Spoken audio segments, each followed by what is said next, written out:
Trading at Schwab is now powered by Ameritrade, giving you even more specialized support than ever before. Like access to the trade desk, our team of passionate traders ready to tackle anything from the most complex trading questions to a simple strategy gut check.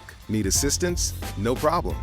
Get 24/7 professional answers and live help, and access support by phone, email, and in-platform chat. That's how Schwab is here for you, to help you trade brilliantly. Learn more at schwab.com/trading. Dangerous cold, mountains of snow, and the worst ice storm in years. Bracing for winter's wrath. This is Now You Know. I'm Rob Snow. All the news you need to know. This is Now You Know with Rob Snow on News Radio. Tens of millions of people across North America are getting ready for the worst that winter has to offer. From Western Canada to Eastern Quebec and into parts of Atlantic Canada, the country is being plunged into a deep freeze. In some regions, it will be the coldest weather in years. It was minus 36 in Regina this morning. That's without the wind chill. It was minus 37 in Saskatoon. Winnipeg saw an early morning temperature of minus 32. That was 10 degrees colder than Whitehorse. But Colby Mitchell of City News Winnipeg found a few people who seem to be managing just fine. It is really, and I mean really cold today in Winnipeg. It's so cold that I got frostnip and just narrowly avoided a date with frostbite. And with the wind chill, temperatures are in the minus 40s, but that's not stopping people. All year round, doesn't matter what the temperature is, doesn't matter anything. You'll always find me in shorts. Even my neighbors are like, why are you out in shorts? It's just what I do. It's how I've always been since I've been a kid. I've just always been that way, never had a jacket zipped up, nothing. And when it comes to the cold, Dagan Blaze has no fear. I always had my mom after me and, oh, you need to zip up. No, I don't. It's all good. That's amazing. I know my mom will have a similar reaction after she sees my nose from earlier. But on the other end of the spectrum, local running legend Janelle Malapad is no stranger to dressing for outdoor activities. So like on top, I have a hat, extra layers. I have thermal underwear on, merino wool, layers on top of stuff. I got these hot pocket things in my hands. I think it's, minus 47 with the wind chill or something today. But of course, if you dress accordingly, you can do anything you want out in the winter. But not everybody is used to this type of cold. Sand Chandran chose to visit Winnipeg for a vacation. And so far, Chandran and his daughter have no regrets. Obviously, we enjoy the snow, and she loves the snow. And she loves skating. She was watching on the TV, and she has always wanted to do that. So we thought, why not? So we just took here, trying to teach even while I'm learning as well. And although it's great to get outside and have fun, with the wind chill reaching minus 48 today in Winnipeg, it's important to remember safety comes first. In Toronto, warming centers are open with wind chills of minus 30, expected to move into the GTA later tonight and last most of the weekend. Catalina Gillies of City News Toronto has more. It is already bitterly cold out with temperatures expected to drop even further tonight and a minus 30 temperature expected this weekend. Experts say those conditions can quickly turn dangerous for those without a warm place to go. That's it. I won't be going outside if it's negative 30. We want one of those masks that covers your face with it, so you have to have everything covered. So we don't want to get frostbitten. Definitely was a struggle dealing with it. I mean, layers. Health officials say layering up is key, especially as temperatures plunge well below seasonal. But let's say you get to minus 30, then you potentially could get something like frostbite in under an hour, maybe even 30 minutes, depending on how cold. And if it gets even colder than that and you have unprotected areas, then it could be matters of minutes. Dr. Howard Shapiro warns extreme cold can also put you at risk for hypothermia when your body's core temperature drops low. It's going to be more things like shivering, feeling really cold. You might even find your thinking is impaired. And that can also be really dangerous. And if you're working outside or spending long periods outdoors, the Canadian Red Cross says covering the most vulnerable areas, like your ears, nose, fingers, and toes, is vital. Moving east, some parts of northern Quebec could have wind chills in the minus 50s tonight and tomorrow. Hydro-Quebec is asking people to reduce their electricity use, with the utility predicting near record electricity demand over the next few days. It's no better across many parts of the United States. A massive storm system is snaking its way across the southern U.S., from Texas to the Carolinas and up into the Northeast. Officials are warning it will be a massive ice storm in some parts of the country, while in others it will mean lots of snow. Store shelves have been picked clean, and many states have already declared states of emergency, warning people to avoid travel and to be prepared to be without power for days. Correspondent Brian Abel reports. A potentially historic, worst in years winter storm could bring damaging heavy snow and ice to more than half of the United States this weekend. The main actions to take now are to prepare your family, prepare your home, and prepare your car. At least 182 million people in 45 states are under alert, with more expected as the storm's footprint will stretch more than 1,500 miles from Texas to the Northeast. Record-breaking cold with dangerous expected wind chills as low as negative 50 in some spots, starting to creep into the upper Midwest and northern plains Thursday, with the system spreading across the eastern U.S. in the coming days. New York City may get hit with the most snow it's seen in 4 years. Some in the Great Lakes anticipating more treacherous conditions like the ones that created this 100-plus car pileup in West Michigan this week. In the South, road and airport concerns have crews working now. We don't get a lot of opportunities to engage in a snow event, and so we're doing a lot of preparation. And Texas officials confident the deep freeze won't wreak havoc on the power grid like what the state saw in 2021 when millions were in the dark. The ERCOT grid has never been stronger, never been more prepared, and is fully capable of handling this winter storm. For City News, I'm Brian Abel. And I'm Rob Snow. According to Environment Canada, the coldest spot in Canada right now, Murnum, Alberta, minus 43.7 degrees. The hottest spot in Canada right now, Solander Island, British Columbia, where it's plus 6. This is Now You Know on News Radio.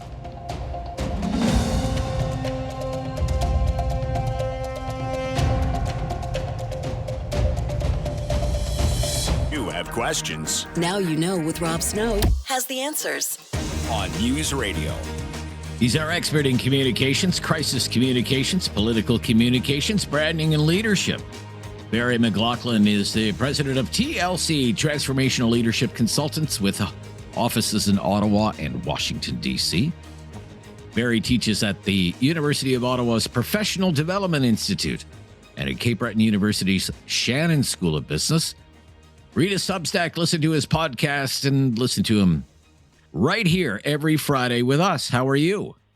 And I always enjoy doing so. I'm great, Rob. How are you? Bracing, for minus 30, Barry. But other than that, everything is okay. Yes, same here. Here we go. Yeah. Oh, yeah. Coldest capital in the world, they say. The nation's capital. Yeah. So they're going to prove it this weekend, I guess. But look, the Prime Minister... the Prime Minister was in his territory, I think, where he's most comfortable at the, a place like the World Economic Forum, Davos, Switzerland. We're talking about a guy who was a governor of 2 central banks, worked for a Wall Street investment bank. So he would be very comfortable in these surroundings. I think maybe some people were taken off guard at how forceful his speech was. And it certainly got a lot of attention around the world. What did you think of Prime Minister Carney's speech in Davos? Well, I think the first thing is, we always test this out. Did it have moral clarity? Meaning, did he stand for something, or was he just rhetoric? This one clearly stood for something. It was seen as a demarcation from the status quo. It was, we were going to bell the cat here. We were going to say that just following one of the 2 big giants is not the way to go. We are, in effect, telling the world, we're not going to just be following America. We're not going to be following the guy acting like the world's strongest dictator or whatever. We're not going to be doing that. He did it without emotion, which I found very interesting. Notice he wasn't emotionally, this wasn't the JFK rhetoric. This wasn't Martin Luther King. None of that. It was low key and very cool and very cerebral, even the way he verbalized it. So I think that those were the first hallmarks. I think the second thing was that he really communicated what would be called, an emotional truth. I think he resonated with how people are feeling. The number one feeling people have is uncertainty. He resonated. He caught the feeling of not just the room, but the world about that uncertainty. What's behind it? What does it mean for us? A sense of urgency. We must act now. That was clearly part of a hallmark of a major speech. That was clear to me. And it wasn't, the kind of, we studied JFK at the Kennedy School in a couple of years, and, really it wasn't that. It was very much, it wasn't so much that kind of oratory of rhythm. He did have a number of repetitive lines, but it was simple language, short sentences that always, comes across and is very clear, cutting, straightforward. There wasn't a wasted word in that speech. So I think that the perfect timing of it was just right to do it.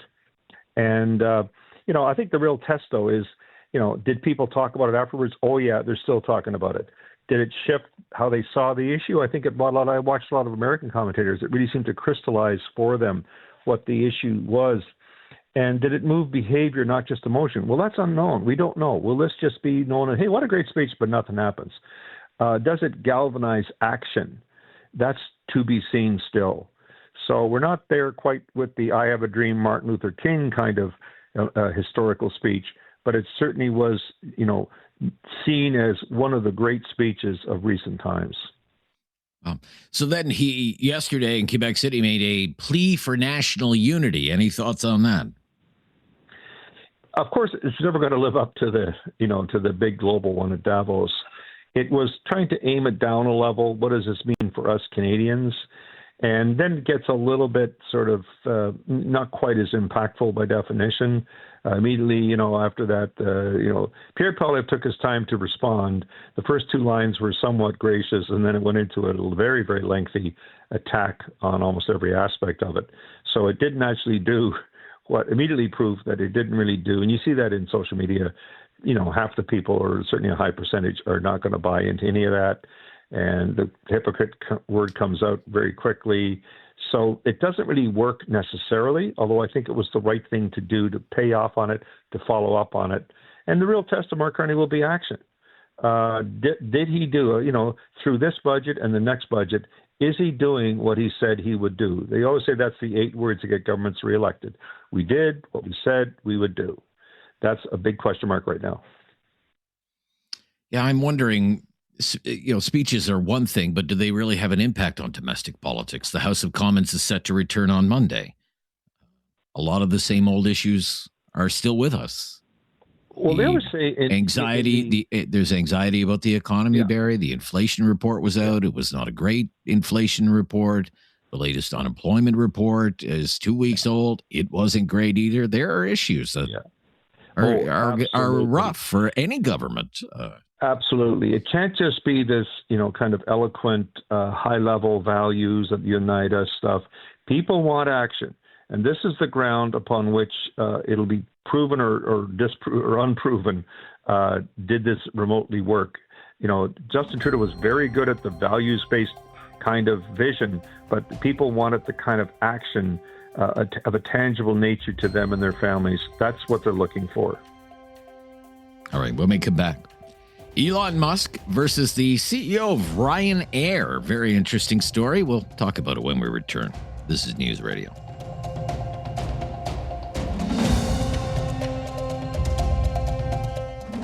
No question goes unasked or unanswered. Now You Know with Rob Snow returns on News Radio. Here with Barry McLoughlin, the president of TLC, Transformational Leadership Consultants. Ryanair is a successful low-cost airline in Europe, and it decided against installing Starlink on its planes because the CEO of Ryanair didn't think people would pay to use it because it's a budget airline. People are looking for cheap flights. So Elon Musk took to X and called the CEO an idiot.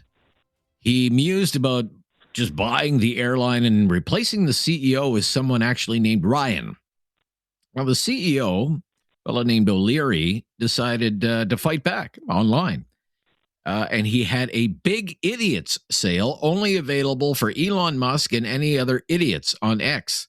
And there was a big boost in ticket sales for Ryanair. What do you think about how the CEO handled this? Well, Michael O'Leary has a long history of this. He's kind of like, he believes in like guerrilla marketing, and breaking all the rules as he's in there saying and doing outrageous things. So that's totally in sync with his public persona. It's kind of the cheekiness, as my late mother would have called it, of his marketing and advertising. And he targets a very young audience very often, certainly an audience that doesn't want to pay an extra dollar or a pound or a euro for their short flights. Obviously, he's been very successful at it. He knows his customers. Forcing them to take the Wi-Fi that they're not going to be using or don't need to use by installing Starlink, it's many, many millions of pounds or euros to install those. O'Leary's not going to do it. He's not going to be bullied into it. Hence what we were talking about earlier.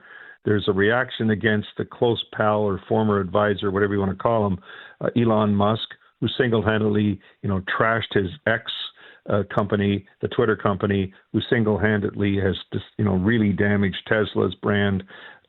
This is a disaster waiting to happen, even though he is the richest man in the world and has done some very, very successful things in space and elsewhere.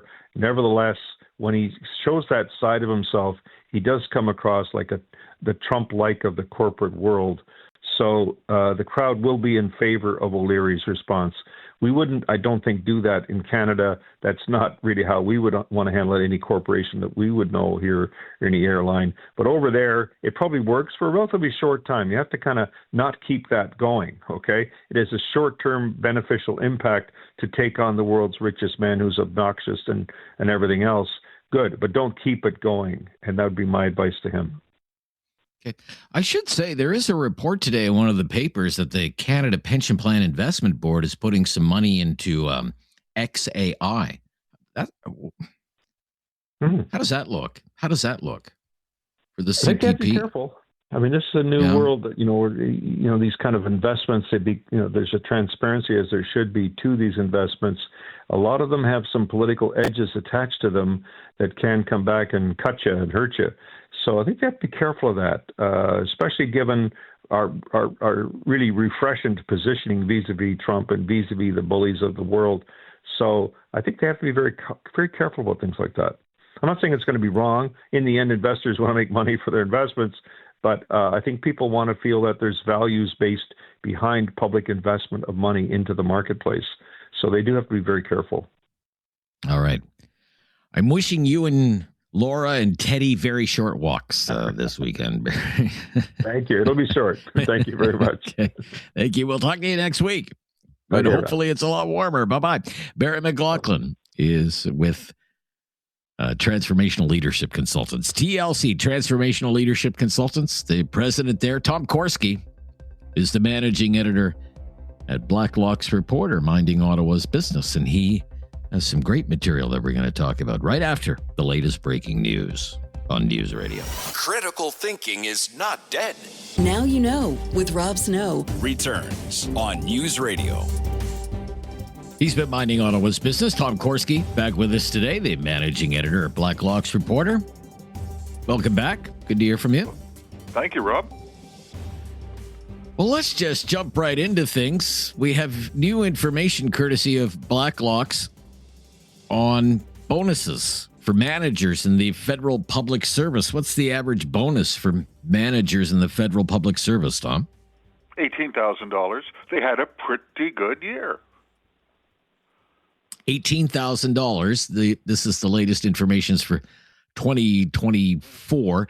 So how many managers are there? Well, right across the government of Canada, there's over 10,000, but they count core administration. What does that mean, core administration? This is about 8,000. 7,960. 8,000 managers in core administration. That's like the Department of Agriculture and the Treasury Board, the Tax Department, the Department of Finance, not crown corporations like the Post Office or agencies like the meat inspectors at the Canadian Food Inspection Agency. We are going to get the 2025 figures we are promised by the end of the month. It's going to be exciting. I bet they had another good year, Rob. Right. So if everybody's getting 18 grand, you've got 8,000 of them. I mean, what does that add up to? And how much more was that in 2024, say, compared to 2023? Well, like I say, they had a really good year, cost $142 million for John Q. Sucker taxpayer, and it was a 12% increase from the previous year.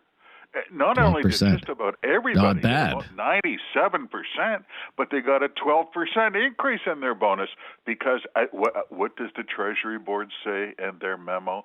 They call it a high-performance team. God bless them.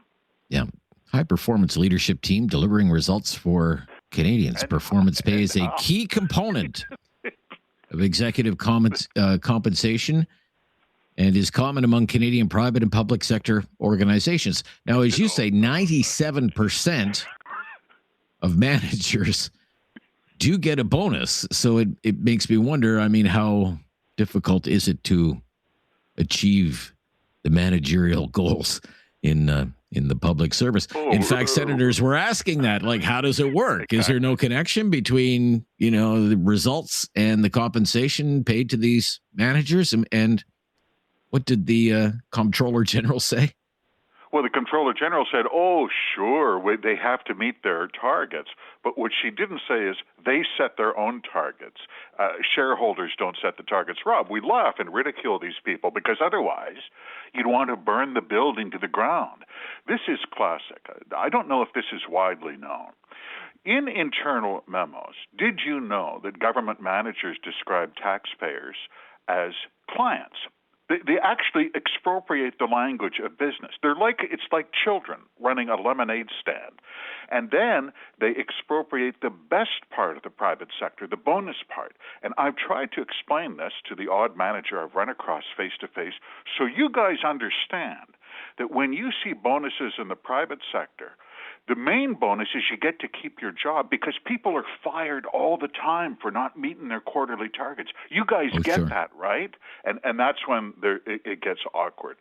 Rob, so help me. And they're talking about layoffs. $18,000 bonus for pretty much putting your pants on in the morning and driving to work. Exactly.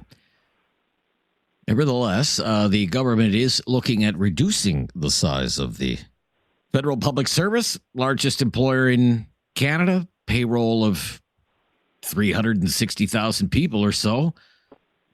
What's the latest figure? We see from the Treasury Board, they're talking about job cuts of about 40,000. The problem is, forgive me, Rob, they're handling this just terribly. Instead of just coming out and saying, look, this is how much we're cutting, and this is when. That's what Paul Martin famously did in 1995. You and I have discussed that, cut 17% of the payroll, 45,000 jobs in those days. The Prime Minister has said he's going to cut 10%. That's about 65,000 jobs. Now we see the Treasury Board saying, no, it's going to be about 40,000. But they won't say where or when. And the piecemeal disclosures they've made so far, they don't come in at 10%. They're coming in at 5%. What have they managed to accomplish, these bonus boys?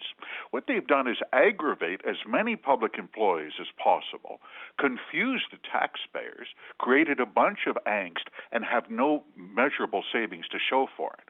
So I guess we're having another good year. I mean, I do feel because, look, I know a lot of federal public servants in Ottawa. Members of my own family have worked for the Federal Public Service in Ottawa. And many of them do work hard, and they do show up for work early, and they put in some of them long hours. There are perks, of course, to being in the public service, early retirement, these sorts of things. But what does like I've worked in an environment like this where from one day to the next you're not sure if your job is going to be secure because every layoff notices are flying left, right, and center. Think of what this does to the workplace morale of the public service. It's got to be brutal there right now. Absolutely, and it's just mismanaged. It's just bad management. Everyone's lived in a town where the mill closed. So you just get out and you have the town meeting and you say, this is where we are. People can take it. They're all grown up. Let them plan accordingly. Instead of this piecemeal nonsense, so this is literally at the same time as you're giving your manager an $18,000 bonus, average, then you're talking about mysterious job cuts. Could be 5%, could be 10%. It's Joker's wild. It could be 5,000, could be 40,000. But anyway, we won't let you know until you see a memo, and don't talk to media. I mean, come on. They got to play it sharper than that. And look, this isn't exactly some kind of great right sizing. Even if it's 40,000 5 years from now, between 2015 to 2024, or, during that 10-year period, they hired 110,000 people. A 10% cut is not a big cut if the workforce has grown by 43% in the last decade. Correct. We'll be right back with Tom Korski from Blacklock's Reporter. This is News Radio.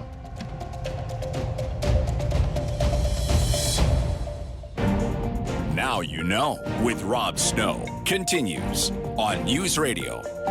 Back with Tom Korski, the managing editor at Blacklock's Reporter. The Prime Minister has repeatedly said that there will be $1 trillion worth of investment into the Canadian economy, but how accurate is that claim? It's not accurate at all. In fact, he was fact-checked by the Budget Office. That's unusual. He repeated it in his famous speech at Davos just the other day. And it's simply incorrect. The Budget Office looked at the numbers and said, based on their budget projections, spending already announced and new spending, total investment maximum is a fraction of $1 trillion, $126 billion by their calculation. It was not just an arcane figure. The Prime Minister was quite explicit. At one point he said, why don't I quote him instead of characterizing it? I quote, we're going to be putting more than $3,000 in the pocket of every Canadian by the end of this decade with that amazing $1 trillion investment. It's simply not true. Okay. The dental care program, I will say, is very popular with Canadians. It has quickly become a kind of a cherished social program, but how much is it costing to administer? Very expensive. It was projected to be 5%. Now we see through figures they're looking at 9%. The administration cost to date, $860 million. That's not dental care for people who need dentistry. That's just overhead, $860 million. And this is administered in part by Sun Life. They were paid $108 million last year. Don't know what their payments were this year. This is a very expensive program. That's almost twice the federal average on overhead. That administration cost is just out of sight. Okay, so again, wow. So this is not money paid to the dentist for doing dental work on a senior or low-income Canadian, this $860 million figure? This is the administration of the program? A good portion of that is going to federal managers and people in the departments who are processing the claims and benefiting the shareholders of Sun Life Assurance Company. This is not helping the poor. Wow. $860 million. Wow. Isn't that something? It's staggering. That is something. That really is. Yes, it is. This is an interesting story about the Royal Canadian Navy that you have and cadet programs. What outreach will the Royal Canadian Navy be doing in classrooms across the country? They want to pay the Royal Canadian Geographic Society to develop what they call Navy-themed lesson plans for school children, especially in the junior and high schools. They're going to get floor maps, virtual class engagements to students.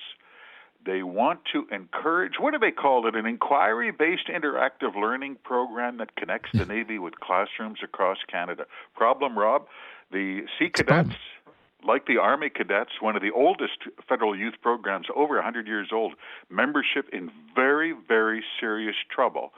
And they have found that a lot of kids, especially since pandemic lockdown, screen time, membership is hurting. Yeah, but this may be an attempt to reverse course on that, maybe demystify a little bit of. I mean, I was in the cadets for a year to appease my father. I did it for a year. Try it for a year, son. And then if you want to quit, you can quit. And then after a year, I quit. Maybe you should have stuck with it. But nevertheless, a lot of kids think, okay, if I go into the cadets, then I have to join the military. So there are these ideas out there that they have to kind of dispel. I think I'm not sure this is a bad idea. 300 grand. No, in fact, they researched what are we going to spend on the military if we're doing 5% of GDP on the military? Like $300,000 for Navy-related materials in the classrooms? Maybe not the quite right. idea, No, and they researched that. The Department of National Defense is worried enough about their cadet programs. And they polled kids who are not in these cadet programs. Some of this, as you mentioned, is generational. I was Boy Scout. It was very common. All the girls in the town were in the Girl Guides. Sure. The Army, Navy, and Sea Cadets. What did they find? Given the negative views of many of the militaristic aspects of the program, for instance, uniforms, climbing the ranks, being seen as child soldiers, dispelling the myth would create a clearer understanding of the program and its benefits, end of quote. When you talk to many people, many of us who came out of Scouts or the rest of it, we had a very happy time and very good memories. Sure thing. But that's yesterday, Rob. Yeah, so it is a long time ago. For you and me, Tom, that would be a long time ago, a different time. I'm going to actually be talking about Canada's housing advocate coming up on Talkback, because she actually came out with a kind of a call to action for government on homeless encampments. It's the second time she's done this, and thinks the homeless encampments of Canada, because of human rights, she believes they should have electricity, heating and cooling systems, sanitation systems, harm reduction programs, facing a lot of backlash at provincial, municipal levels of government, and from some taxpayers who don't want homeless encampments to take on this look of permanence. Her name is Marie-Josée Houle. She is kind of a watchdog when it comes to housing in Ottawa. But what was she doing in Egypt? What is our housing advocate doing in Egypt? We think she was looking at pyramids along the Nile, because she booked a trip to Egypt and included a 2-week holiday, and it appeared that her office, we want to get this on the record, her office denied it. It looked like Ms. Houle wanted to take an Egyptian holiday and shoehorned in a couple of meetings at a United Nations conference in Cairo so she could bill taxpayers for the business class flights. Thank you very much. This was a $14,000 ticket. Meetings were just about 4 days. And then she stayed very nice hotels, $7,000 in airfare. I think she had a very good time. What she learned about tent cities in Kelowna, I'm not sure. Yeah, it's interesting, Tom. Good scoop there. Thank you. Stay warm, although for a prairie boy like you, this is a walk in the park, this stuff, I would imagine. All right. Talk soon. Thank you. Bye-bye. Tom Korski, the managing editor of Blacklock's Reporter. I'm Rob Snow. This is News Radio. Now you know with Rob Snow continues on News Radio. If you are ever looking for a podcast of our show, now you know with Rob Snow, there is a great new mobile app that will help you hear our show. When you want to, listen live. Listen to the podcast. It's called the Seeker app. That's Seeker, spelled Seekr, and it has all kinds of exclusive audio that you won't hear anywhere else. News, music, and sports. You can download Seeker for iOS or Android. That's Seeker, spelled Seekr. And now you know with Rob Snow is also on Spotify and Apple Podcasts, or wherever you get your podcasts. Not that excuses are needed, but with the weather being what it's expected to be this weekend in so many parts of the country, why not settle in and watch some football? It's going to be a great Sunday of football. Conference Championship Sunday in the National Football League. The afternoon game is at 3 o'clock Eastern time. It's the AFC Championship. It is the top-seeded Denver Broncos. Let's go, Broncos. Hosting the New England Patriots. Boo, Patriots. The Broncos are the underdogs. Again, even though they're playing at home. Again. The Broncos now have the longest odds of winning the Super Bowl because they lost their starting quarterback. Bo Nix broke his ankle in the divisional round in that win over the Buffalo Bills. So the Broncos are forced to play with their backup, Jared Stidham, who hasn't thrown a pass in the NFL in 2 years.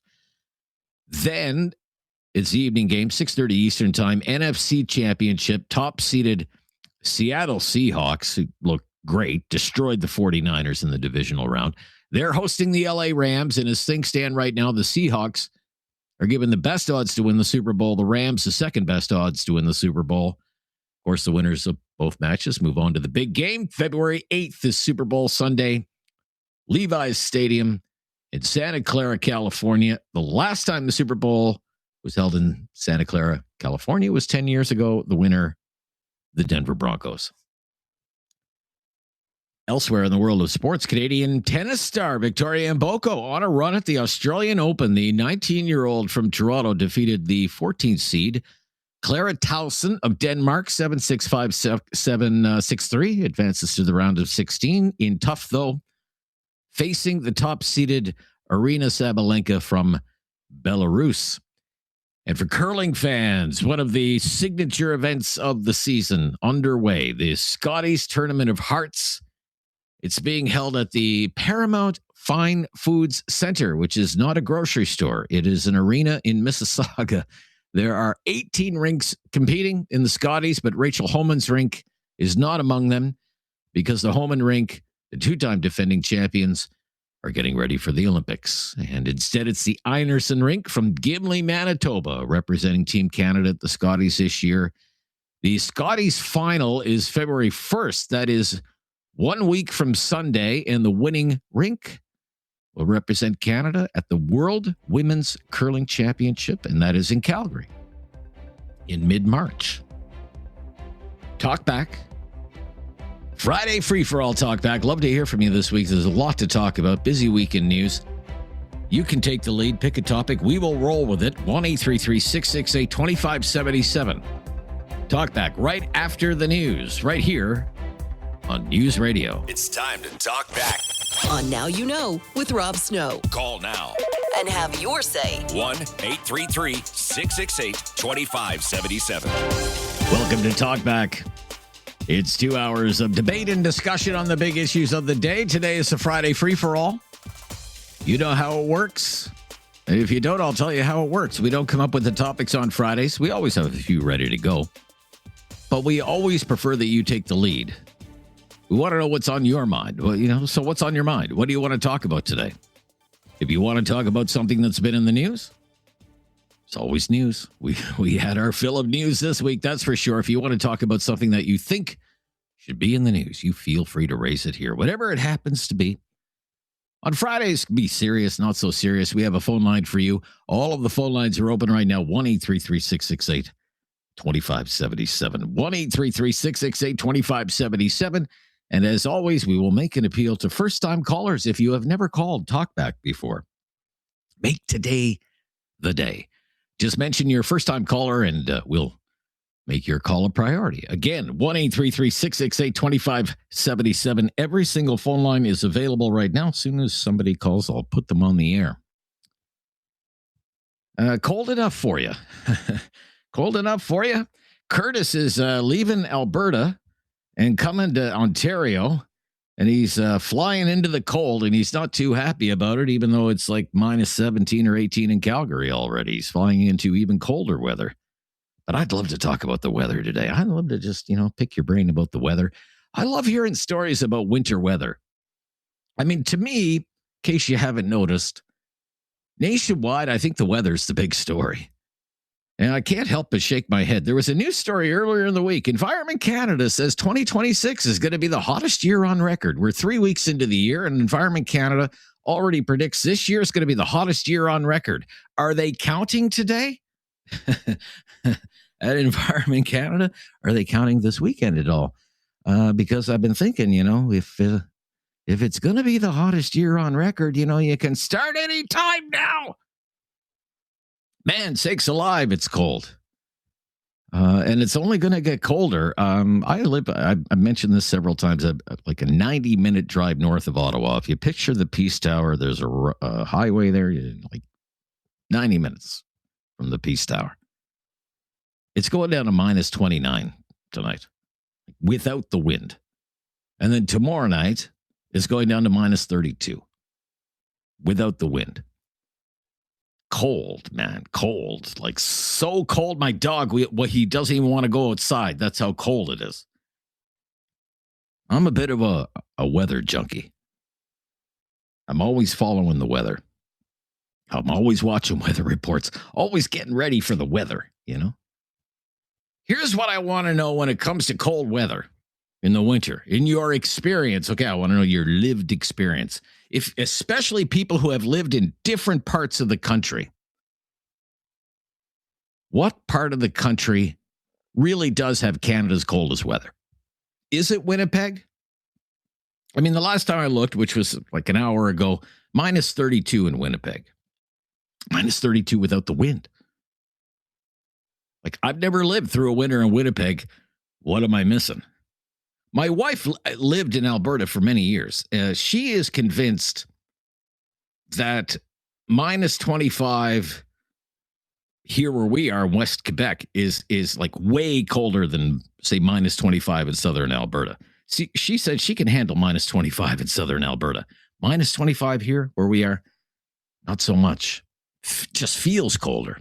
I've had a lot of people tell me they find it feels really cold in parts of Atlantic Canada because it's so damp. You know, you get the wind off the water. I grew up with that, and it can cut right through you. But I do find it a lot colder here than I ever did when I was growing up in Atlantic Canada. I mean, temperatures today in Regina, in Saskatoon, like minus 38 in Saskatoon, minus 35 in Regina. Like, how do people go about their daily lives when it's minus 38 or minus 35?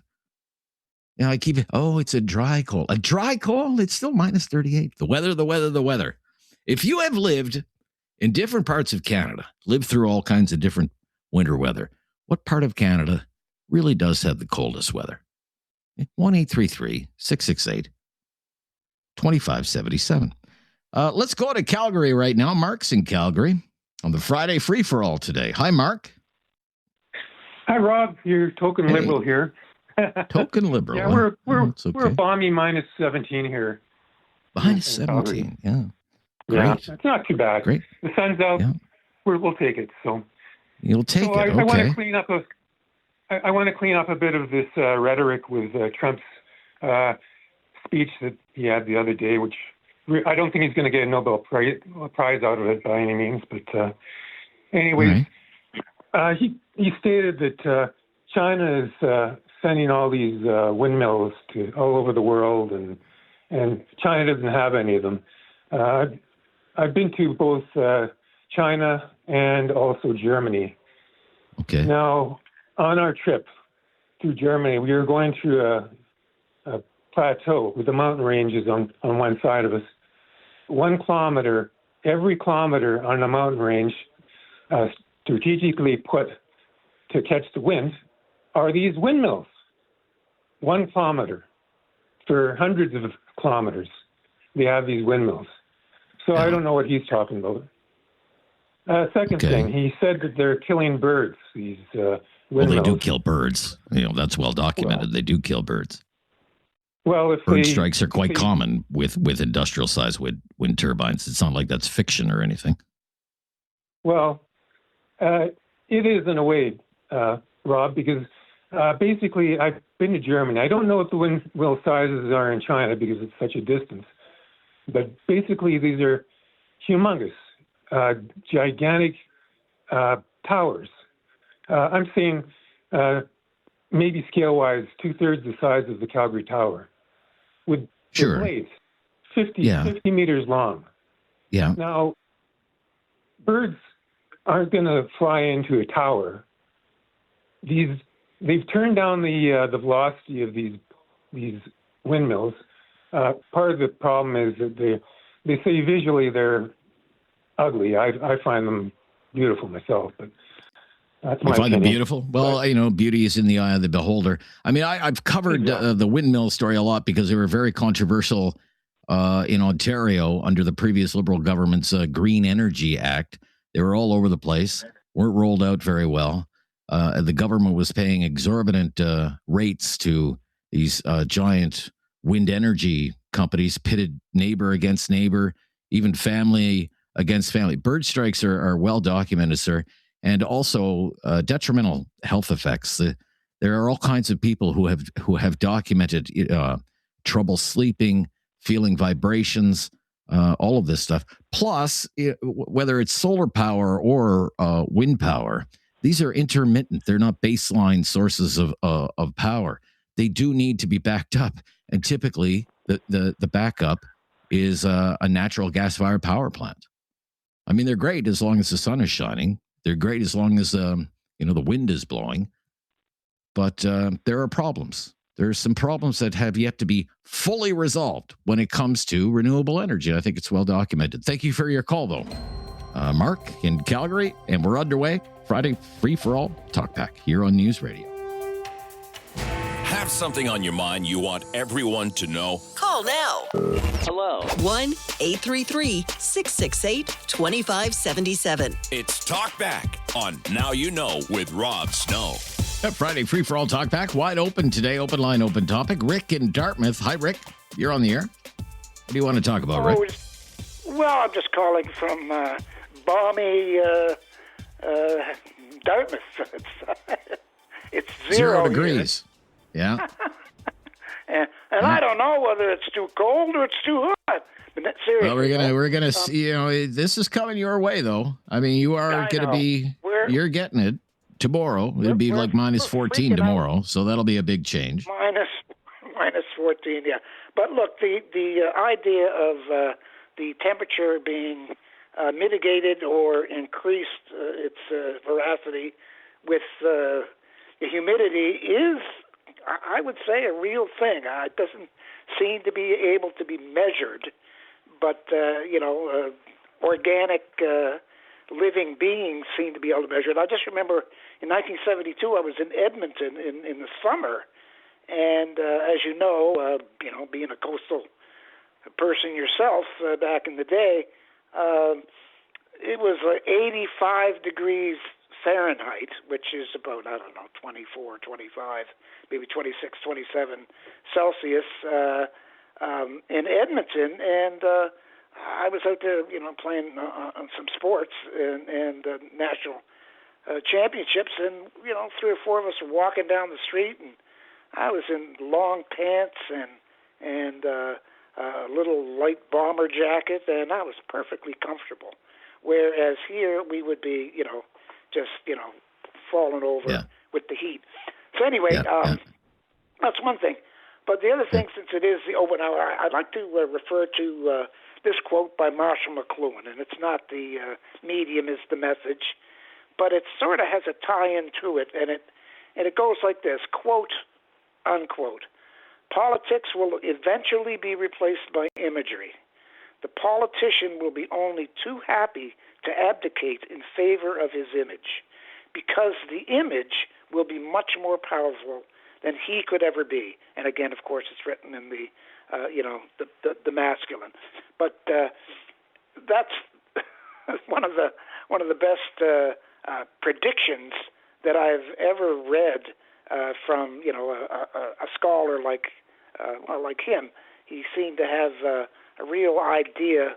Kind of reminds me of George Orwell in 1984, to be able to pick a certain particular thing out of the air and make it relevant. So how is it applicable to our politics of the day, Rick?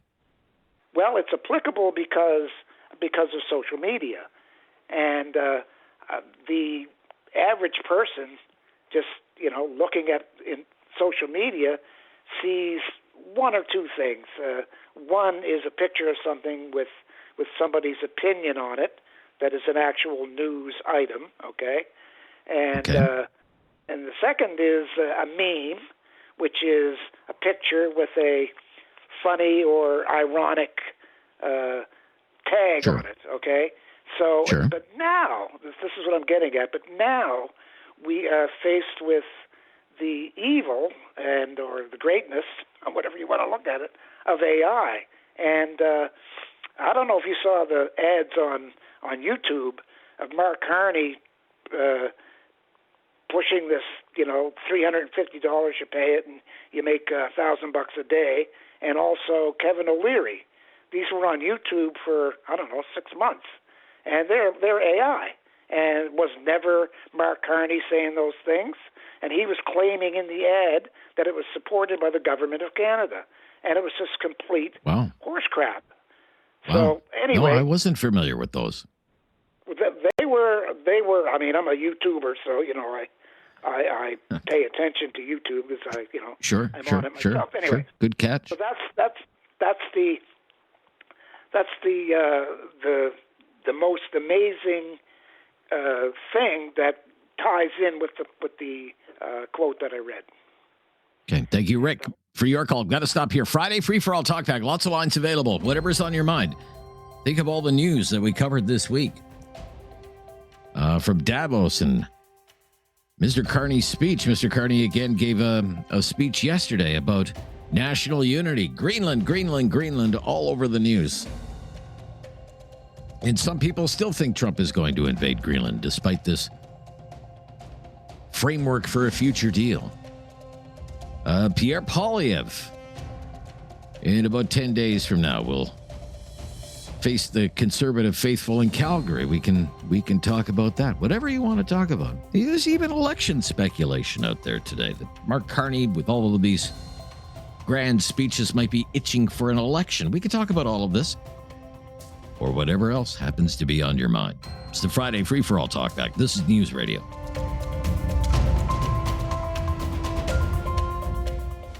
Have something on your mind you want everyone to know? Call now. Hello. 1-833-668-2577. It's Talkback on Now You Know with Rob Snow. Ernie in Kitchener's up next on the Friday Free for All Talkback. Hi there, Ernie. What's on your mind today? Hey, Rob. Thanks for taking my call and enjoy your show. The other thing I want to quickly say before I go to my topic is, if I were to bet you $100 that your Broncos would be in the championship game right now, my Baltimore Ravens didn't even make the playoffs, Rob, I would have, you would have won $100. I'm glad we didn't bet that at the beginning of the season. You know what I mean? Sure thing. But I'm a bit surprised at how well the Denver Broncos have done this season as well. And hey, if they lose on Sunday, they have a ready-made excuse because they're playing with their backup quarterback. But what did you want to talk about today? Well, so I'm an industrial athlete, aka a Toyota auto worker here in Woodstock, Ontario. Well, that's where I work anyways. So just about the EV thing, we definitely are a bit concerned, and I'm not sure exactly what to really think about it. My biggest thing come from that is how hypocritical it is to, when we are pushing everyone here with regulations, like mining for minerals, like everything, but we'll just bringing Chinese automobiles where they don't have any of those, we're not even putting any regulations on those vehicles coming in and how they get the minerals, how they get the batteries, how they do any of that stuff, and also threatening auto worker jobs. So I don't know. For me, I see it as a bit of a back and forth and almost like a hypocritical move, Rob. I wonder, Doug Ford has certainly lashed out against this deal and isn't pleased about it whatsoever. He's called for a boycott of these vehicles, these Chinese-made EVs. He's encouraging people not to buy them for the exact same reasons that you have cited. I wonder, do you think people would follow the advice that, well, I'm not going to buy a Chinese-made vehicle because of the reasons you say, their labor standards, environmental standards, all of that, plus what it could potentially do to the domestic industry? Or when it comes right down to it, what is going to matter most to people will it be the sticker price in the window? And if they see, a Toyota EV next to a Chinese-made EV, and the Chinese-made EV is $20,000 cheaper, and they kind of look like the same vehicle with all the same options, are they going to opt for the Chinese-made EV? That's what I'm wondering. Robbie, I think you already know the answer to that. The dollar's going to talk, especially in hard times right now.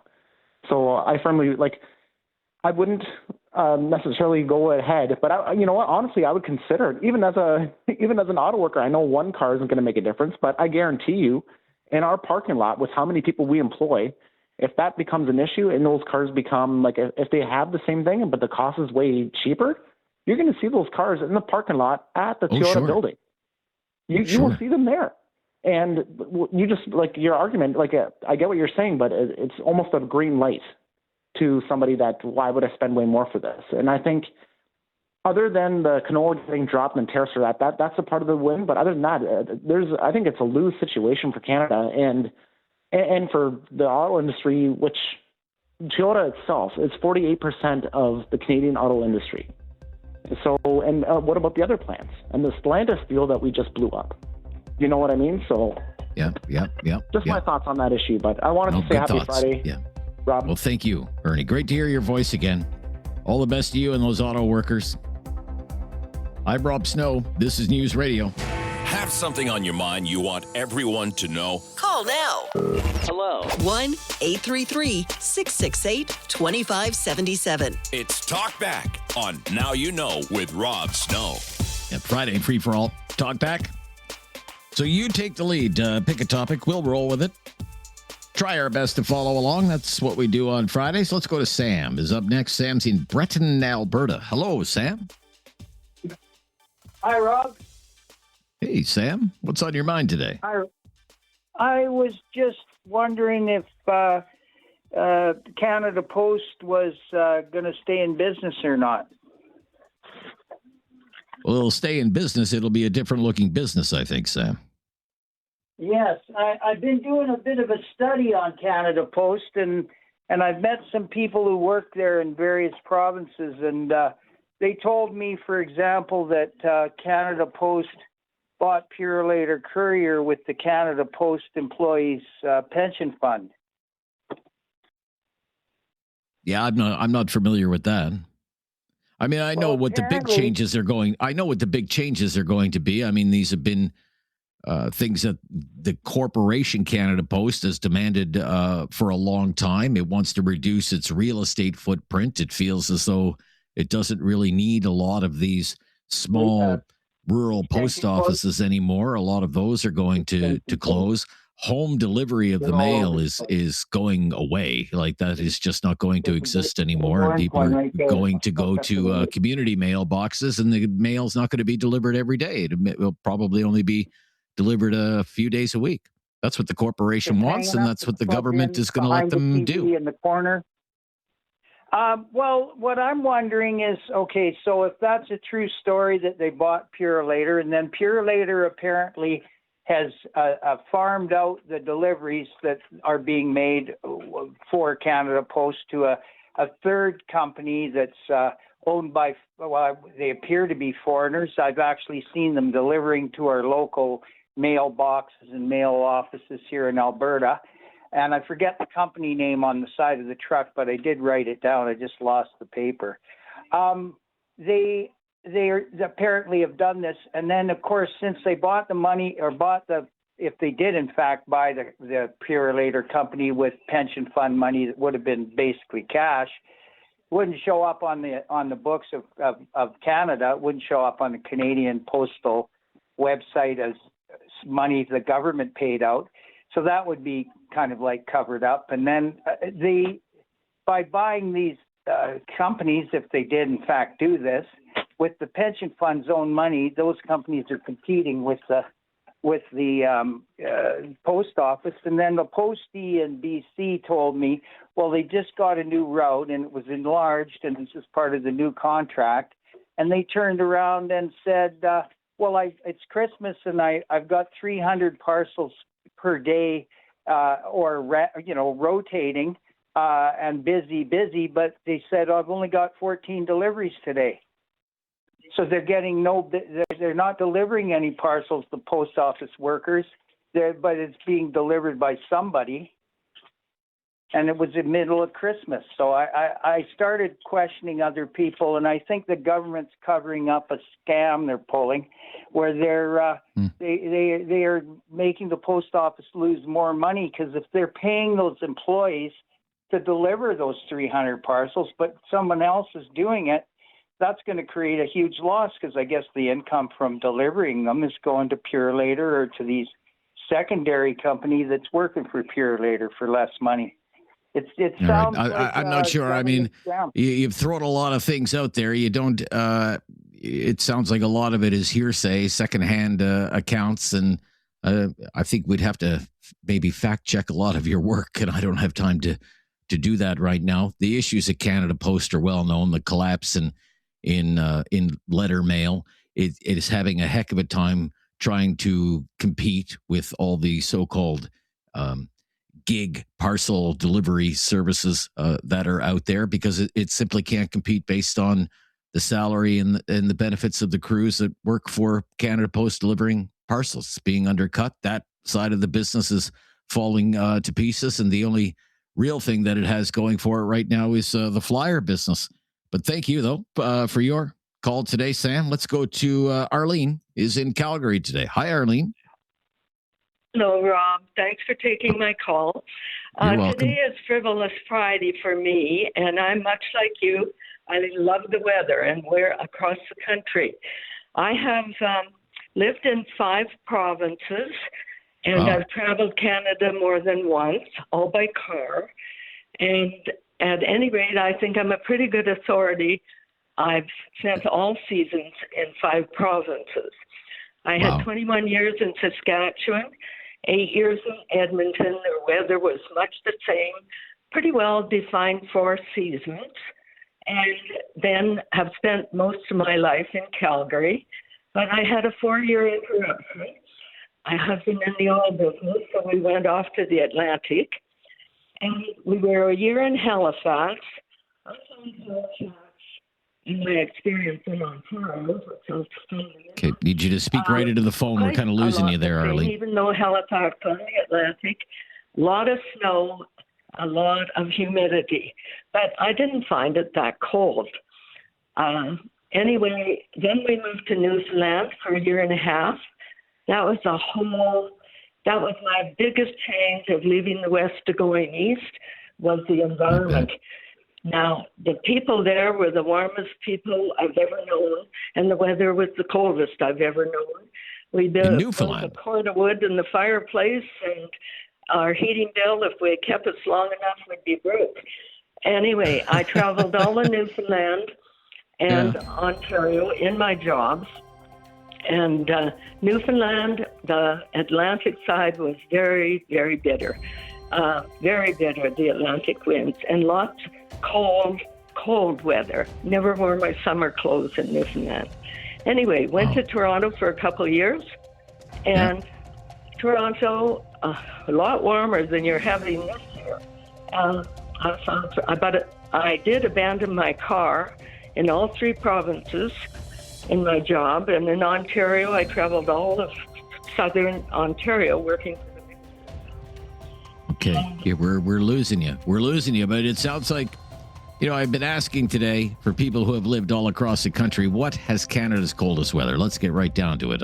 I'm looking here in Regina. It's minus 34 degrees right now in Regina. I mean, what is it like to live in Regina? Is that Canada's coldest weather? Arlene says, no. Newfoundland. Never wore my summer clothes in Newfoundland. What about you? Lots of lines available there. Lots of things to talk about today. Talkback on News Radio. Have something on your mind you want everyone to know? Call now. Hello. 1-833-668-2577. It's Talkback on Now You Know with Rob Snow. Welcome to the Friday Free-for-All Talkback. We'd love to hear from you today on any topic that you may have in mind. Andre is in Kitchener today. Hello, Andre. Awesome. Hi, Rob. Hi, Andre. What's on your mind? Well, there's a couple things, and it's about politics. So Ernie called earlier, and I'm very happy he did before me because he will explain what I wanted to talk about.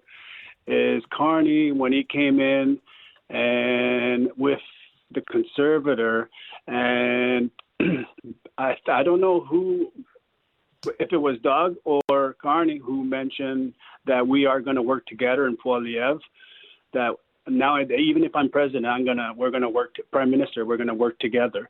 I think this action that he did with China I didn't see it coming, right? And it's because it wasn't spoken.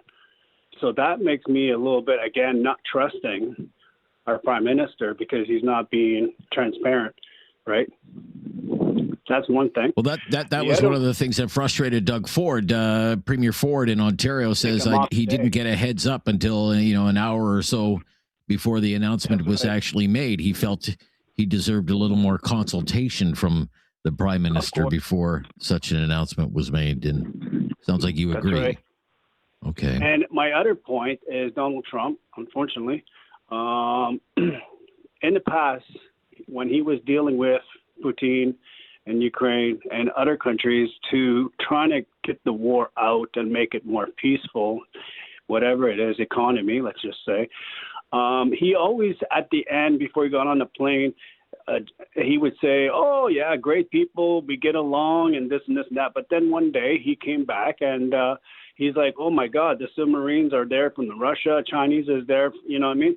So we need to panic. We need Greenland. But then, like we heard in the future, that there are always people in the water looking, surveillance, right? It's kind of normal. So I just don't understand when he's using them. So to me, is he part of them? That's my question. I don't understand. If you follow me, Rob.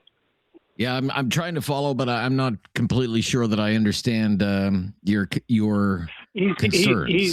He's using them as a threat, but he's getting very along with them. He's getting along with the Russians, you mean? Putin. Right. Okay. And he's getting along with them, but then when he wants Greenland, he uses them as an enemy. Right? Oh, I see. Okay, so you think he's playing both sides? Yes. Gotcha. Okay. Thank you for your call, Andre. Yep. Good to hear your voice again. Let's stop there and take a break, please. 1-833-668-2577. 1-833-668-2577. Friday free for all talkback. Can sometimes be an adventure or an uncomfortable ride. This is News Radio. Have something on your mind you want everyone to know? Call now. Hello. 1-833-668-2577. It's Talkback on Now You Know with Rob Snow. Friday free for all talkback. Whatever is on your mind, within reason, please. Within reason. Seriously. Pat is in Kitchener. Hello, Pat. Hi, Pat. Hey, Rob. How are you? Yeah, how are you? Very good, Pat. Thank you. Yeah, good to hear from you. What's on your mind today? You know that phrase, I think it was attributed to Marie Antoinette, although I'm not sure if she's the actual one that said it, let them eat cake. Sure. I feel that we're operating in this environment right now where a more appropriate phraseology for today's masses is let them hear speeches.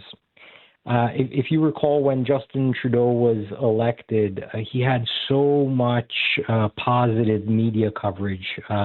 Yes. Some of the articles that stand out for me was, when Justin Trudeau got a rock star welcome at the G20, or the famous Obama-Trudeau bromance for the ages, or is the Canadian Prime Minister the free world's best hope? I think that was by the Rolling Stones. We had really good speeches and really good positive public perception for the last 11 years. But really, for me, the last decade saw a very significant decline in Canada's not only productivity rate, but also real GDP per capita. And this country really fell below the OECD average for the first time in 2024. So although we have good speeches by Mr. Carney and good public perception and media coverage, I really, really think we need positive policy that improves our productivity and GDP growth, and the repealing of some of the laws that led to us falling below the OECD average. So I really want to focus on that, and I want the media to focus on as much of that as possible. Very good. Thank you, Peter. Always enjoy your calls. Let's go to Bob is in Calgary today. Hi, Bob. Hey, good morning, Rob. Thanks for taking my call. Very good to hear from you. It's my pleasure. I thought you had a really good topic on Wednesday when you were asking about, Canada preparing for a U.S. invasion. I think clearly it's not a boots on the ground type of thing. There's no way that's going to happen. But I think when you look at a lot of what Trump is trying to do, I think there is a very real threat to Canada in terms of economic takeover. And, he's made that clear already. Because when you really, look at what his priorities are, number one is win the midterms. And a lot of the things going on, I think when we really look through them, there's a common thread with Venezuela. He started out basically to try to get oil prices down so gasoline was less expensive in the U.S. Then he can claim inflation is down. Thought he could do it by threatening all the CEOs to drill, baby, drill. Found out that it doesn't work. You actually have to be economic before you drill. I've been in the oil business for a while. So the next thing is take over Venezuela in the name of drugs. But I think a bigger priority was simply get their hands on the oil, get the oil prices down, midterms. And then when you look at what's going on in Greenland and the threat to Canada, I think that same common thread is there. Like, what's he really after? I mean, the U.S. clearly could do whatever they want to defend Greenland with existing agreements. So what's this really all about? What do you think it's really all about? Resources. I think resources. Because when a person reads a little bit, theoretically you can mine, you can drill in Greenland, that they welcome it. But the reality is that they've got a bit of a far left view on a lot of things in Denmark, and I don't mean that critically, but just it becomes very, very cumbersome, if not impossible, to get approval to do any of those things. And that's true in Canada too. Look how long it takes us to build a pipeline. I think his goal is to take over control if he can, so that he can control the political agenda. And it's time to talk back on Now You Know with Rob Snow. Call now and have your say. 1-833-668-2577. Welcome to the final hour of the week. It is our Friday free-for-all talkback today, so we will follow your lead wherever you want to take the conversation, again, within reason, I would say, and caution you. 1-833-668-2577, 1-833-668-2577. Cold in these parts. Cold in many parts of the country. Big storm in the United States. Weather's a big news story. When it gets cold the way it is in this part of the country, my thoughts do turn to the people who are living rough. The homeless, the people living in encampments all across Canada, because living like that is always dangerous. But even more so when the weather is like this, it's deadly. It is deadly. People are desperate. They will do whatever they can to stay warm, and things happen. It's been in the news in years past. Things happen with extension cords and propane tanks and barbecues. And I know that in many cities they have outreach teams, absolute angels from places like the Salvation Army, the Red Cross, other charitable organizations, Christian organizations, and the like, trying to convince people out on the front lines, trying to convince people to please come inside when it gets this cold. And some people just will not. They will refuse to go inside. They do not want to go to a shelter or even a warming center. I don't know what you do in a case like that. But I would like to hear from you today on this issue of homeless encampments, because this is a serious issue all across the country. As my friend Tom Korski from Blacklock's Reporter mentioned, the government has what's called the housing advocate. And I have interviewed Canada's housing advocate before, Marie-Josée Houle. And for the second time now, she is putting out a call to action to government. This didn't get a lot of media attention when it came out about a month ago, but I want to run it down for you. About a month ago, she once again called on government and I mean governments of all levels, to provide homeless encampments with basic municipal services. She says it's a human right, that it's a human rights issue, that housing is a human rights issue, whether you live in a 5,000 square foot McMansion in the suburbs, rent a subsidized apartment in a city somewhere, or you live in a tent in a park. That it doesn't matter what people call home. Just because someone lives in a tent, they shouldn't be denied basic public services. And she has been pushing government to provide these homeless encampments with things like electricity and heating systems and clean drinking water and waste collection, sanitation, healthcare, and harm reduction services, things like needle exchange programs, supervised consumption sites. Whenever that is suggested, it is very controversial and it gets a lot of pushback. Some politicians don't like the sight of homeless encampments in their wards or in their ridings. And we have seen police move in and actually clear out homeless encampments. Politicians don't like homeless encampments because they get complaints from residents. Recently in the Kitchener area, there was a public meeting about one homeless encampment called the Victoria Street encampment. But the Kitchener example can play out all across the country. The regional government there wants to clear out that encampment because there are plans to build a transit hub. So the regional government says these people have to leave. Supporters of the people living in the encampment say, well, where are they going to go? They don't have anywhere to go. But some residents in that area have said, well, enough is enough. Enough is enough with these homeless encampments. It was reported in the Kitchener News that this one homeless encampment has cost the local taxpayers there $800,000 in a single year for things like porta potties and picking up the garbage and having the police around there. And if that's what it costs to maintain, I suppose, one encampment in one city, it makes someone wonder how much are all of these encampments costing taxpayers all across the country, because it must be in the tens of millions of dollars.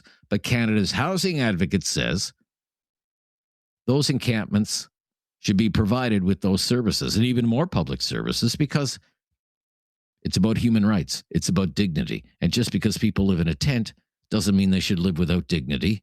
And it doesn't mean they have surrendered their human rights. It's a tricky one. I'd like to know what you think. Should homeless encampments be provided with municipal services? Should they be, for example, wired for electricity, wired for heating, provided with clean drinking water and bathrooms, even if they're just porta potties, garbage services, recycling services, harm reduction services, clean needles, supervised consumption sites, all of these things? What would you say to that? Would you say, yeah, it's about human rights? It's about dignity, and it's about safety. Or would you say no? Because you can't have homeless encampments become a permanent fixture in Canadian municipalities. Have your say on that one today. That's one topic. I'm just going to throw it out here in the last hour of our program today. 1-833-668-2577. 1-833-668-2577. It is the Friday Free-for-All Talkback. More of your calls are just ahead here on News Radio. Have something on your mind you want everyone to know? Call now. Hello. 1-833-668-2577. It's Talkback on Now You Know with Rob Snow. Let's go to Kitchener right now. Friday Free-for-All Talkback. Speak with Miles up next here. Hi, Miles. Yeah, that transit hub in Kitchener was slated to be there 20 years ago. So when the first tent went up on that corner, they should have just said, no, we're not going to allow that one tent. And then they should have put fencing around there. We wouldn't have this problem. Well, you have the problem now. I guess what should be done about it? Well, and whenever someone leaves, they should say no more can enter. and then a bioelectrician, we would have no one there. And these are the things I can't understand. That's what the politicians said they were going to do. But like I said, that was slated for transit hub for the past 20 years. So here we are. Whose fault is it that they didn't say, 1/10 gone? Sorry, we're going to put a fence around it. And actually, you know what? We've got to blame the politicians for this one. Well, absolutely. I mean, it's a failure of leadership. If that's your point of view, you could view it that way, as it's a failure of leadership, most likely at the local level. Waterloo County does have a failure of leadership. Absolutely. There's just a tip of the iceberg. There's a lot of other issues there, but what they say and what they do are two different things. Now, I'm sure in the Kitchener-Waterloo area that's not the only homeless encampment. Would I be accurate? No, but this is the one everybody's talking about. But like I said, that area was slated 20 years ago to be a transit hub, and it never should have gone this far. If they would have just put a fence around it, that would have solved the problem. Now, I want to circle back to the question that I'm asking about homeless encampments, just more generally speaking, not necessarily about this one Victoria Street one in your area, because we do have a housing advocate employed by the federal government to advocate for better housing for all Canadians. And her opinion is a tent is just like your house or just like my house. And the human rights issues are all the same. And just because someone lives in a tent doesn't mean you deny them, access to the electricity grid and clean water and recycling services and drug consumption services, these kinds of things, and that these places should be wired for electricity. They should have heating systems so that people don't, burn their tents down and die in a fire in the middle of winter. What do you think about a stance like that? You're talking about a barracks, basically. If you want to move them out, build something, I guess, if you put them in a barracks or whatever kind of housing you'd have, they'd have all that stuff, running water, toilets, all that. And I don't understand why nobody would want to get out of this cold and take up that opportunity. Okay. What would you think if they just moved in there and cleared everybody out? I mean, we've seen municipal police forces do that in the past. Well, it's going to happen. It's going to happen anyways. It's going to happen anyways because there's a lot of planning, a lot of building, and we need transit hub here. So, yeah, difficult choice. I guess you're going to have to say, you know what, you're going to have to move. We're going to actually maybe physically put you in a homeless situation that's good for you. You're not going to freeze. You're not going to starve. It's better than basically better where you are now. So, yeah, I mean, I wouldn't want to be in that position. So maybe I shouldn't really talk about it. Okay, thank you. Miles, you've got us off to a good start here. Let's go to Matt is in Calgary. Hi, Matt. What's on your mind, Matt? Hey, Rob. How's it going? Yeah, very well. Good. What's on your mind today? What do you want to talk about? Well, the coldest place in Canada, I think it's got to be Winnipeg. No? Winnipeg. Oh, it's cold there today, that's for sure. It was minus 32 the last time I looked. That was without the wind in Winnipeg. Have you lived in Winnipeg? No, I just heard it's cold. It's cold. What is statistically the coldest place in Canada? Statistically, I don't know what is the coldest place in Canada. Statistically, I don't know. I'd have to, I guess, AI it or something. I don't know. I don't know. In your experience, I mean, have you lived in different parts of Canada, Matt? Yeah, but I prefer the winters here in Calgary to Vancouver. That's for sure. And why do you say that? Well, it's just too cloudy there. Oh, too cloudy. Okay, it's kind of depressing. Would you say depressing? Gets a little depressing. Yeah. Zero motivation. Zero motivation. Really? Okay. All right. You're like, oh, it's cloudy again. Oh, it's cloudy again. Every day's cloudy. Okay. All right. What is it about the Calgary winters? Over and over again. Sure thing. Yeah. Calgary's a lot sunnier. But what do you think about this whole? I guess I have a more exciting talk. What do you think about this whole idea of America invading Canada? Well, I just think it's rather alarming that there are military planners who are at least modeling out the idea. Yeah. So you think, I don't know. I mean, the only comparable thing I can view here is like the Finnish defense against Russia, right? I mean, that's probably, the Finns got broad, cold landscapes, and then everybody there learns how to shoot and cross-country ski and camp. So I suppose if we ever took this threat seriously or had to, I think that would probably be the first order of things. You're not the first to suggest that. It's just that, I don't know, 10 years ago, could you imagine you open the newspaper one day and you read that military officials in Ottawa are game planning for the possibility, unlikely as it may be, that the United States would invade Canada? Now, some people called me this week and they said, well, they're military planners. That's what they're paid to do. They're supposed to game plan for all kinds of scenarios in the name of, national preparedness. But I don't know. Russia. Well, we give them a hard time. The United States. All right. My buddy Curtis, trusty producer Curtis, to answer your original question, the coldest place in Canada, statistically speaking, is Eureka, Nunavut, where the average temperature for the year is minus 19. Whew. Followed by Snag, Yukon, and Alert, Nunavut. Good work, Curtis. Thank you for your call. Today, Matt out in Calgary. And stay warm, my friend. This is Talkback on News Radio. Have something on your mind you want everyone to know? Call now. Hello. 1-833-668-2577. It's Talkback on Now You Know with Rob Snow. It's the Friday free-for-all. Let's go to Zach is in Calgary today. Hi, Zach. Hi, Rob. Hi, Zach. What's on your mind? I just wanted to clarify on my last call before I ask my question because it's kind of relevant. So I'm in the working class category, financially speaking. I mentioned that we were a single income family, and that's because mom wants to raise the kids. It was a choice we made that comes with huge personal and financial sacrifices, but it matters a lot to us. Sure. I only thought it was relevant to mention to you just because, your callers and I would probably be categorized in the top 1% globally, but we aren't rich. It's quite the contrary, actually.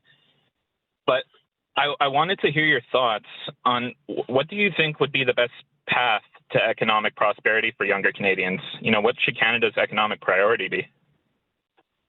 Well, it seems to me that the jobs of the future seem to be people who have manual skills, people who can work in the trades. That's where it seems to me that a lot of the jobs are. Being an electrician, being a plumber, being an HVAC technician, being a mechanic, whether that's for light vehicles or heavy vehicles, being a carpenter, whatever the case might be. That seems to where the economic opportunities are.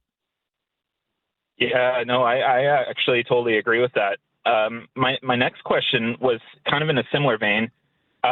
We were I feel like we were the last helicopter out of Vietnam. Like my wife and I, we were able to get a house right kind of during COVID. But all right.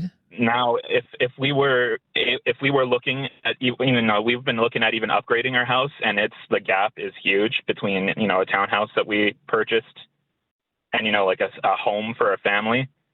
Right. How would you juggle? As if you had the political power, how would you juggle the fear I have of losing, the majority of our wealth is in our home, my family. How would you juggle not dropping housing prices to the floor, but making it affordable for people to get into the market? Well, that's the conundrum. That's the conundrum. Yeah. Right. That's something that the government doesn't want to confront. Politically speaking, this particular government, this liberal government, what's its support base right now? Largely affluent, older Canadians, many of whom own their homes outright, have a lot of equity built up in their homes. A lot of their wealth is tied to their homes, and the wealth that is in their homes is there to fund their retirement, especially much later in life. So the last thing they need is some kind of bottoming out or crash in the housing market that erodes a lot of that equity that they have built up. At the same time, you have young people. I'm saying young people. Anyone under the age of 35 now. I even heard this yesterday. I'm never going to own a home. Never going to own a home. I've given up on the idea that I will ever own a home. How do you square that circle? It would seem that the only way to do it, you have to somehow increase the supply of housing. You have to increase the supply of housing. And unfortunately, despite all the promises from this government, it has yet to really materialize. Now, maybe that's because of the current economic conditions. I'm not really sure. But housing starts, it's not like they're on fire right now. Have something on your mind you want everyone to know? Call now. Hello. 1-833-668-2577. It's Talkback on Now You Know with Rob Snow. It is the Friday free-for-all Talkback, and we're in the home stretch here. Last 25 minutes before we call it quits for the week. Back to Kitchener we go. Sharif is up next. Sharif. Rob, good afternoon. How are you? I'm very good, Sharif. Hope you're well. What's on your mind? Rob, would you give me like a minute to talk? Then maybe you can hang up on me or no? You just tell me what's on your mind, and let's see how the conversation goes. Okay, so thank you. Rob, first of all, if we believe that Canada is a capitalism, right?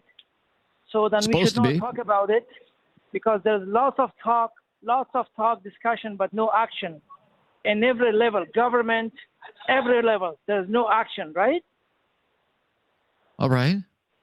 And then you say homeless people deserve to have good water, good home, right? Obviously they deserve.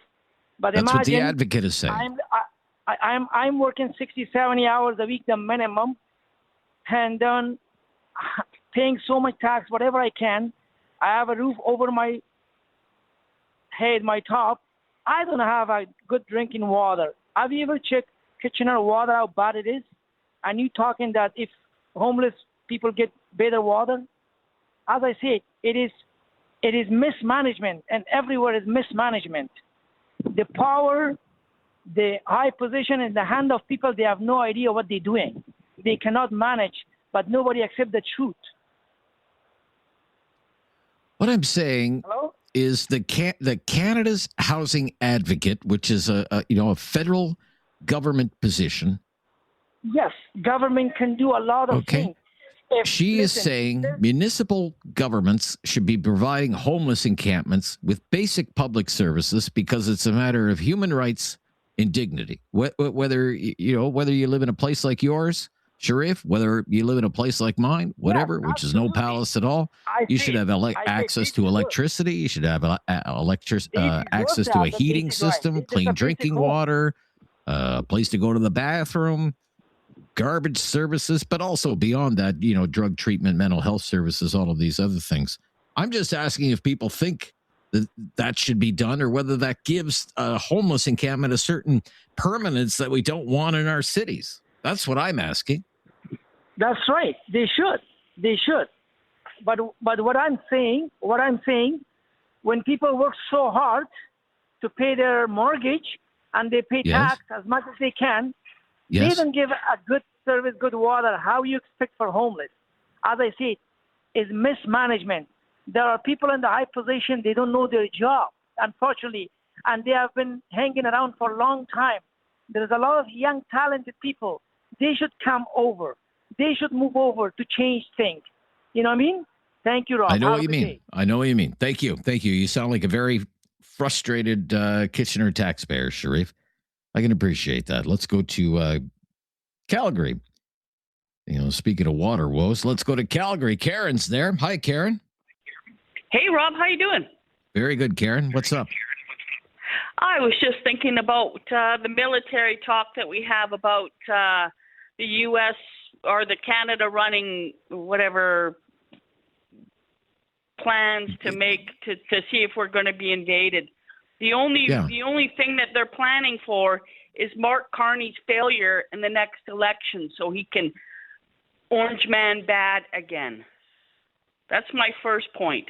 Oh, you think this is part of fighting with this man? You think this is part of a narrative to get that we saw last year to get everybody's elbows up and flag waving again and that sort of stuff because it drives popular support to the Liberals? Is that what you're thinking?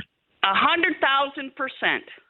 So while Mark Carney's worrying about Brookfield and their bottom line, Pierre does a 12-minute speech online about what he's actually going to do. What is Mark going to do for us except talk? Nothing. He gets off a plane, gets on another plane. All these trips are for Brookfield because it's too dangerous to talk on the phone. He needs to meet them in person. All right. Well, how else do you explain him investing in China like that? How else do you explain him getting billions from Chinese banks for Brookfield? Well, I would say, if you let me, why is Premier Mo so happy? Well, he finally got one thing. Why is Alberta happy? Because we finally got one thing that's not going to happen. He can say whatever he wants. Oh, we're going to give you canola. Yeah? When? I can say, hey, you know what? My hair's green. But until my hair's actually green, you can't keep saying that. Okay. You want to see some action. Fair enough, Karen. You think it's a lot of hot air, a lot of rhetoric. Fair enough. Let's go to Joe, is in Calgary as well. Hi, Joe. Hi, Rob. Thanks for taking my call again. You're welcome, Joe. Yeah, what's on your mind? Well, you know what? I grew up on the Lower Mainland and the island. And you know what? I remember the winters there were always completely raining, and it just sucked. The summers were okay, Right. But then my dad left us, when I was young, and my mom, because relatives, moved us to Saskatoon, which I found absolutely ridiculously cold. And I was a proud little kid with a paper route, and I'd deliver my papers in the middle of winter, minus 40s without the wind chill. And that must have I remember toughened one you time up. oh man, I tell you what, I froze my ears solid so bad. I got home, my mom's freaking out. She's like, your ears are white. They thawed out. I was doing nothing but screaming and crying for the next day. They were so swollen, and I was lucky I didn't lose them. That was in Saskatoon, you said? Saskatoon? Yeah. You know what? I'm just looking at the temperature for Saskatoon. It says mainly sunny, minus 33. Like, do you ever get used to that? No, I didn't. No. That's why later on in life, in 91, I moved to Calgary. I love the weather here. We're getting nice weather starting Tuesday again. Well, please, if you will, please, I'm begging with you. Okay, I'm begging. Send it that way. Send it here. I'm up to my waist in snow. I had to use my roof rake yesterday to get the snow off my garage. There was so much snow on it, and it's going to be minus 30 all weekend.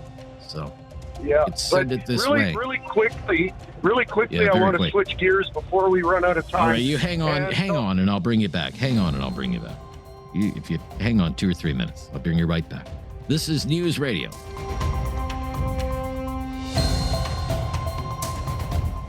Have something on your mind you want everyone to know? Call now. Hello. 1-833-668-2577. It's Talkback on Now You Know with Rob Snow. It sure is. Talkback. Joe, are you still with me, Joe? I am too, and I feel very privileged that you kept me on. The patience of Joe. I know you don't often do that. So moving on. Besides Manitoba and Saskatchewan being stupidly hot in the summer, anyway, the homeless thing. I used to work up in the oil sands, and we had these giant encampments with ATCO trailers stacked triple high. The one camp I was in was 10,000 people. They trucked in the water. Electricity was provided by TransAlta or whoever, and the sewers were pumped out. I believe every day. It was a 10,000 person camp. I don't understand, especially here in Calgary, why we couldn't, in one of these vacant fields around the city, throw up a camp like that, have all the homeless people go to it. We could even police it, all kinds of stuff. Yeah. You know, I mean, you're not going to stop the person. There are solutions like staring people right in the face. You know, that's one of them. I've had members of my family who have worked in the oil sands and worked in camps that you have just described. You know, why can't you do that? You know, this is not rocket science, right? It's year 2026 for crying out loud. Yeah, I don't understand it because, like I said, we could police it. We could have entities like the Mustard Seed here in Calgary run the cafeteria. You know, there's all kinds of stuff, and they would love it. And not only that, they'd be warm. They would be, well taken care of. Warm, I mean, we fed. got, you know, all the basic services are there. Sure. Yeah. Yeah. Well, we got to face it here in our society. We are not going to get rid of the homeless population. What we need to do is properly take care of them. You know? Yeah, it's well said, Joe. Thank you. Thank you for weighing in. Thank you for being patient today. And remember, you're going to send me the weather. Eric is in balmy Halifax today, where I'm jealous of their weather in Halifax, but it's coming your way. Yeah, Eric. we're going to get bombarded on the weekend. I'm worried about the damn power going up, and I'm going to be SOL again on football. I'm still a little bit peeved off at Canada why they didn't show the championship game in the NCAA football playoffs. I had to find out through a confectionery store where I went down and got the pro line results for the 19th, and I was glad to see Indiana. I mean, I'm surprised they only won by 6, but anyway, they won. Anyway, getting back to what's going to happen here on the weekend. Well, as you probably are aware, Nova Scotia is going to get hit hard again this weekend, along with our cold temperatures. So I'm hoping that Nova Scotia Power will help us out and make sure we get to watch the 2 games. Denver and Buffalo. Well, Denver and New England. Denver and New England. Yeah. New England will probably, much as I hate to say this, I can't believe I'm saying this, New England is going for payback time. Denver was the team that knocked off New England and cost them the number 1 bye. They didn't get a bye because Denver had the winner against New England. Yeah. So I'm picking a field goal for that game. The Rams. You picking New England? New England by a field goal? Well, it's going to go down to a field goal. I'm hoping for Denver myself. I'm hoping for Denver too. I told you I'm a Denver fan. Here's what I think is going to happen. If the Denver defense, which has been one of the best in the league all season long, can hold New England to 14 points or less, Denver will win the game. That's my prediction. They'll win. If they won't win big, they might win like 21-14 or 17-14 or something. If New England scores more than 14 points, I think they're going to win. That would be my prediction. And as far as the Rams go, they were lucky to beat Carolina. Carolina was 8-9 all year, so the Rams were lucky to beat them. That game there could go either way. I picked Seattle and Denver in the Super Bowl, and I'm sticking to it. But the way these two, they're so evenly matched. If you go back to the stats for the 17-game series, they were so evenly matched it wasn't funny. Now, if that young guy, and I don't know him to save my soul, but if he could get the ball to his receivers and the offense and the defense holds their own, I think Denver will come out on top because Denver's biting at the bit to win it all. Because when they got that bye, that was almost like winning the Super Bowl because it's hard to play in Denver, the elevation, everything. Seattle looked great though, didn't they, against the 49ers? Like that wasn't even close, that game. That was just a blowout. 49ers. Me and you could beat the 49ers.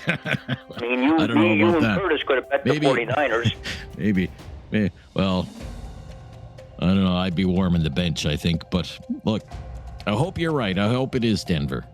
Okay. Thanks, Eric. Talk to you soon. Best of luck with the weather down there and the electricity. Be right back. Still time to fit you in. Friday Free for All Talkback News Radio.